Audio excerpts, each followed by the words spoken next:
Muraho neza abakunzi bacu, reka nizere ko mumeze neza mu bice by'isi bitandukanye, buri wese aho aherereye. Tugiye guhera mu gihugu cy'u Burundi, amakuru yacu tubazaniye, amakuru ashushe cyane. Mu gihugu cy'u Burundi, Minisitiri w'Ububanyi n'Amahanga washyizweho ntabwo avugwaho rumwe, arashinjwa kuba umuvugizi ndetse n'umufatanyabikorwa wa FDLR. Turaja mu burasirazuba bw'igihugu cya Kongo, aho Minisitiri w'Ububanyi n'Amahanga w'igihugu cy'Ububirigi yasizoye akomeje kugaragaza ko M23 yaba yaragize uruhare mu iyicwa ry'abaturage. Turaja kandi muri Minembwe, aho Wazalendo na FARDC na FDLR ndetse n'ingabo z'u Burundi bakomeje kugaba ibitero ku baturage b'abanyamurenge batuye hariya mu gace ka Minembwe. Reka ngusabe utarakanda subscribe, kukanda subscribe, hanyuma amakuru yacu ukajya uyabonera igihe. Tuje mu gihugu cy'u Burundi. Mu gihugu cy'u Burundi, Minisitiri w'Ububanyi n'Amahanga washizweho muri guverinoma nshya iyobowe na Nestor.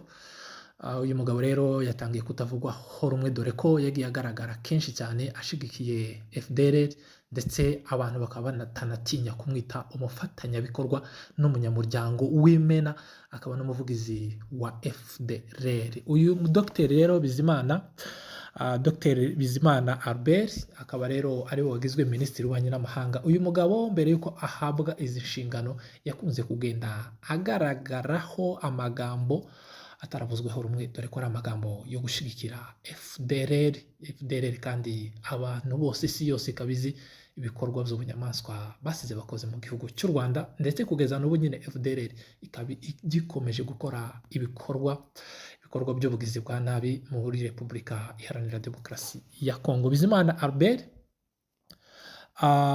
uyu nguyu rero murambabarira gatoya, ni Edouard Bizimana. Uyu mugabo witwa Edouard Bizimana wagizwe Minisitiri w'Ububanyi n'Amahanga, kuri Twitter yiwe yakunze gukoresha amagambo akomeye cyane, aho rwose yagiye ashimagiza FDLR, ayivuga ibigwi ndetse agaragaza ko ari umuvugizi wayo. Abantu bakaba bakomeje kwibaza niba Evariste Ndayishimiye na Premier Ministre Nestor baba bamushizeho uyu mugabo kugira ngo noneho ajye kuvugira FDLR ku rwego mpuzamahanga. Ibi kandi bije nyuma y'aho umubano w'ibihugu byombi wari utangiye kuzahuka, ariko noneho abantu bakaba bavuga ko byaba bigiye gusubira irudubi, mu gihe leta y'u Burundi yabishizeho umuvugizi wa FDLR, bivuze ko atazigera akorana neza n'igihugu cy'u Rwanda, mu gihe leta y'u Rwanda idahwema kugaragaza ko FDLR ihungabanya umutekano mu burasirazuba bwa Kongo, ndetse ikanagaruka guhungabanya umutekano ku butaka bw'u Rwanda. Reka tubabwire ko FDLR iri yashizwe mu mitwe y'iterabwoba.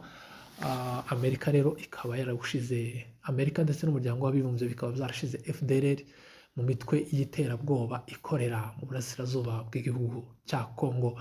Uyu Dr. rero, uyu Dr. Bizimana, abantu bakaba bakomeje kwibaza niba koko ari ibi Ndayishimiye yaba yabonye kugira ngo ashireho umunyamuryango n'umuvugizi wa FDLR. No mu gihe ibi rero bibaye mu gihe mu karere hari ibibazo, hari umwuka mubi, dore ko muri Repubulika Iharanira Demokarasi ya Kongo kugeza kuri ubu nyine harimo ibibazo. Perezida Ndayishimiye mu gihugu cy'u Burundi nawe ubwiwe hari ibibazo byinshi, dore ko ibihugu by'abituranyi byose batabanye neza.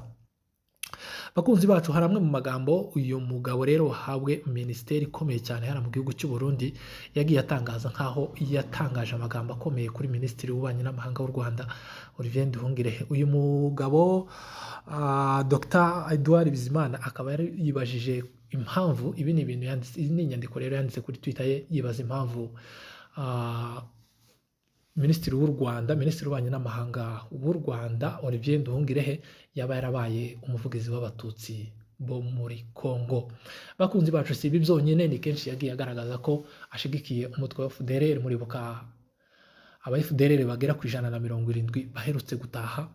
Uyu mugabo rero akaba yaragaragaje rwose ko bafitiye impuhwe ndetse anabafitiye ishaka ryinshi cyane, agaragaza ko bashobora kuzagirirwa nabi baramutse bageze mu gihugu cy'u Rwanda. Mu gihe rero aba FDLR bari batashe ku bushake bwabo, dore ko n'ubundi mu Rwanda FDLR yananiwe mu mashyamba ya Kongo, agasaba gutaha igihugu cy'u Rwanda gihita kimukingurira imipaka rwose aganyuzwa Imutobo. Imutobo rero ni ikigo cyashyizweho cyo gusubiza abarwanyi ba FDLR n'abandi banyarwanda baheze mu mashyamba ya Kongo, kubasubiza mu buzima busanzwe, bakabasubiza muri sosiyete. Bakunzi bacu, Dr Edouard Bizimana yasimbuye Albert Shingiro. Uyu Albert Shingiro nawe yagiye agaragaraho ibikorwa bitavuzweho rumwe byo gushaka gusigiriza izina rya FDLR ndetse no gushaka kwigira umuvugizi wa FDLR. Si ubwa mbere General Neva, uyu mugabo utegetse igihugu cy'u Burundi, yakomeje gushinjwa kuba yifatanya n'umutwe wasize uhekuye u Rwanda, akaba yarifatanyije nabo rero mu bikorwa bitandukanye byo guhungabanya n'ubundi umutekano hariya mu burasirazuba bwa Kongo, dore ko kugeza kuri ubu nyine abanyamurenge bakomeje kugenda bagaragaza ko igihugu cy'u Burundi kirimo gukorana na Mayimayi zise Wazalendo. Igihugu cy'u Burundi kikaba kirimo gukorana na FDLR, kikaba kirimo gukorana na FARDC mu rwego rwo gukomeza kurasa ku baturage b'abanyamurenge batuye hariya mu Minembwe. Bakunzi bacu, Umurundi Pacifique Ninahazwe, uyu nguyu rero akaba ari umuhirimbanyi, akaba ari impirimbanyi y'agateka ka zina muntu. Uyu mugabo rero akaba yatangajwe n'uburyo Premier Ministre Nestor ndetse na Evariste Ndayishimiye, perezida w'igihugu cy'u Burundi, bashobora gufata umwanzuro nk'uyu ugayitse wo gufata Dr Edouard Bizimana bakamugira Minisitiri w'Ububanyi n'Amahanga, n'amagambo y'urwango ku gihugu cy'abaturanyi cy'u Rwanda yakunze kugenda agaragaza. Rero abantu bakaba bakomeje kwibaza niba bwaba ari uburyo bwo kumushimira ndetse noneho bwaba ari uburyo bwo kuvuganira umutwe wa FDLR ku ruhando mpuzamahanga, ndetse bikaba bikomeje kwibazwaho n'abantu batandukanye uburyo igihugu cy'u Burundi gishobora gukora ikosa nk'iri ngiri rikomeye cyane. Bakunzi bacu, twababwiye ko turi bunyarukire mu burasirazuba bwa Kongo, tukababwira ku makuru akomeje gutangazwa na Minisitiri w'Ububanyi n'Amahanga w'igihugu cy'Ububirigi. Igihugu cy'Ububirigi nicyo cyakolonije Repubulika ya Demokarasi ya Kongo. Ububirigi rero bwakomeje kuwivanga cyane mu bibazo bya Kongo, nubwo abanyekongo bavuga ko nyirabayazana w'ibibazo byose kugeza kuri ubu nyine biri mu gihugu cya Kongo byaturutse ku Bubirigi n'Ababirigi bari bayoboye Kongo mu gihe cy'ubukoloni. Uyu Minisitiri w'Ububanyi n'Amahanga w'Ububirigi rero akaba rwose yakamejeje, yasaze, yasizoye ngo ntiyumve uburyo umutwe wa M23 waba warishe abaturage hariya muri teritwari ya Rucuru. Ibi rero akaba abitangaje nyuma ya Amnesty International ndetse na Human Rights Watch, imiryango rero ya ONU, aho yagiye igaragaza ko hari abaturage baba barapfuye bishwe n'abo mu mutwe wa M23. Ibi byose rero M23 ikaba yarabihakanye, ivuga ko rwose nta na rimwe bigeze bica abaturage. M23 yakomeje gushimangira ko itaje ifitanye ikibazo n'umuturage uwo ari we wese, ahubwo icyo bashaka ari ubuzima, ari ubutegetsi bwiza ndetse n'ubuyobozi bwiza bubereye abaturage b'abanyekongo. Reka tubabwire ko M23 kuva yakubura imirwano, igihugu cy'Ububirigi cyakomeje kwigaragaza cyane nk'umufatanyabikorwa wa leta ya Kongo, ndetse kinashigikira FDLR zikomeje gukora ibikorwa by'ubunyamwaswa hariya mu burasirazuba bw'igihugu cya Kongo. Leta ya Kongo kuva imirwano yatangira yifatanyije n'Abazalendo n'ingabo z'u Burundi ndetse na FDLR, bivuze ko rero igihugu cy'Ububirigi cyaba kibabazwa cyane n'uburyo M23 ikomeje kwigarurira bimwe mu bice bikomeye byahariye mu burasirazuba bw'igihugu cya Kongo.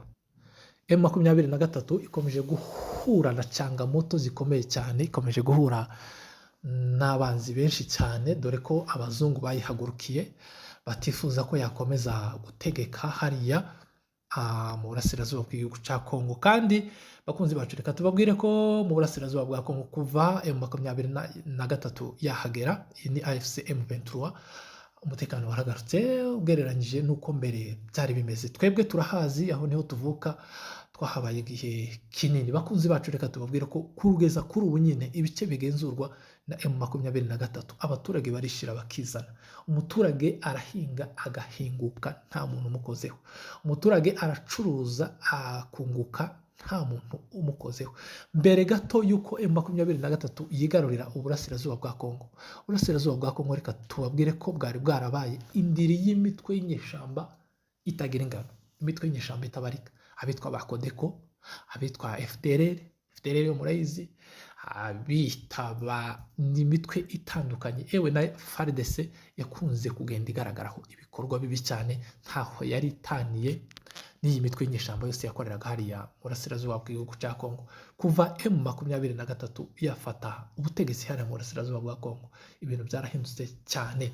Reka tubabwire ko igihugu cy'Ububiligi cyahise gisaba ko amasezerano y'Idoha yahita ashyirwa mu bikorwa. Bivuze ko amasezerano y'Idoha yavugaga ko M23 igomba gutangira kurekura santimetero z'ubutaka bwa hariya muri Kongo yafashe, ndetse bikazarangira n'ubundi ivuye ku butaka bwose bwa Kongo yamaze kwigarurira. Abakunzi bacu, ibi rero bikaba bikomeje kubabaza cyane abakunzi ba M23, bibaza icyo igihugu cy'Ububiligi cyaba gishaka n'icyo cyaba cyifuza, dore ko mu minsi yashize Ububiligi bwagiranye ibibazo bikomeye cyane n'igihugu cy'u Rwanda, aho rero ambasaderi w'u Rwanda na ambasaderi w'Ububiligi ndetse mu bihugu byombi bahise basezererwa.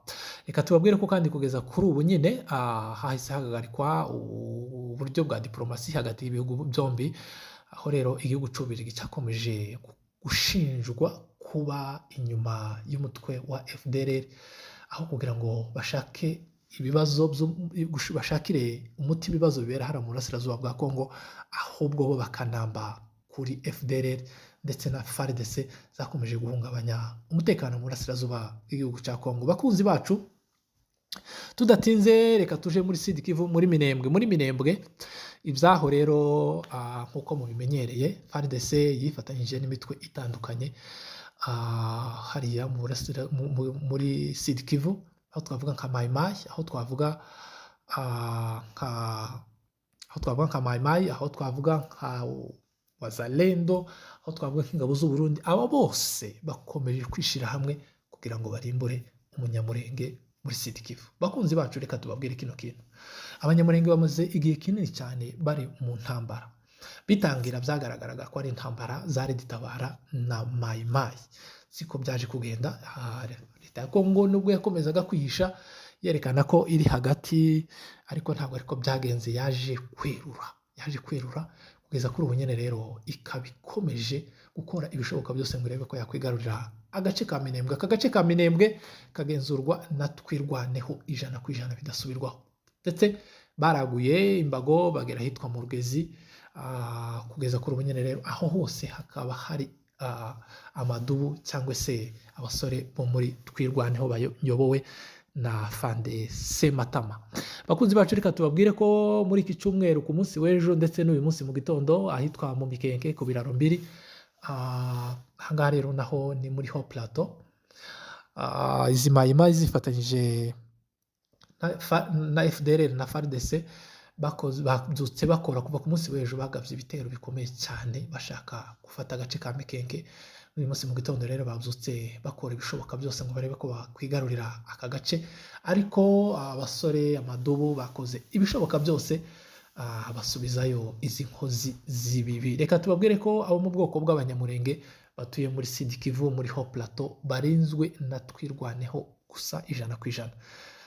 Leta ya Kongo rero FARDC nyuma yaho ifatanyije na Mai na FDLR, byagaragaye ko rwose nta keza ishobora kugirira abanyamurenge. Ariko abantu bakaba bakomeje kwibaza uburyo leta ya Kongo yakwifatanya na Mai yanyaze inka zirenga 60,000 z'abanyamurenge, ntiyagire inkurikizi nimwe ibaho, bagasenya amazu atabarika, bagasenya imihanda yose yari ituwemo n'abanyamurenge.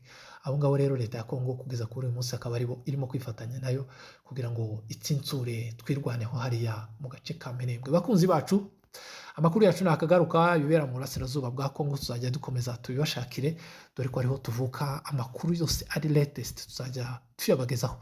Reka tubabwire ko kugeza kuri ubu nyine mu gace ka Minembwe, usibye ibitero bya hato na hato bya Mai aho yifatanya n'aba bafatanyabikorwa bose ba FARDC, nyine bose bamaze guhunga muri axe zose bari bagabye mu bitero kugeza kuri ubu nyine bamaze guhunga, bikaba binavuga ko batakaje abantu benshi cyane muri iyo mirwano. Reka ngusabe wowe utarakanda subscribe, uko byoroshye cyane gukanda subscribe kugira ngo amakuru yacu, amakuru meza, amakuru atarimo kubogama, amakuru asobanutse kandi amakuru tuba twabafatiye igihe kinini cyo kuyatohoza kugira ngo abagereho. Reka mbashimire, mukomeze mugira